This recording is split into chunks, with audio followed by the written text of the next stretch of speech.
दोस्तों एक बार फिर से स्वागत है आपका हमारे यूट्यूब चैनल रॉकी रजी में। दोस्तों आपको बता दें कि खेसारी लाल यादव का आज दो मूवी रिलीज हुआ है।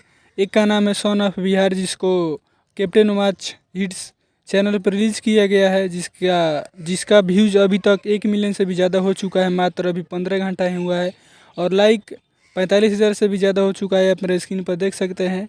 और दूसरा मूवी का नाम है प्यार किया तो निभाना। इसको रिलीज़ किया गया है इंटरटेन रंगीला पर, जो बेहद ही खूबसूरत मूवी है और इसका भी व्यूज़ 1.5 मिलियन प्लस जा चुका है और लाइक भी 25,000 प्लस हो चुका है। दोनों मूवी बेहद ही खूबसूरत है, आप अपने स्क्रीन पर देख सकते हैं इंटरटेन रंगीला से जिस मूवी को रिलीज़ किया गया है।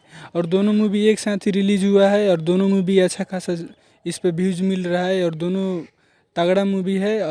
आपने देखा कि नहीं? अगर नहीं देखे होंगे तो जाकर एक बार ज़रूर देखिए दोनों मूवी को, बेहद ही खूबसूरत मूवी है। और शेयर भी करिएगा और कमेंट बॉक्स में बताइए कि वीडियो कैसा लगा। चैनल पर नए हो तो सब्सक्राइब ज़रूर करिए।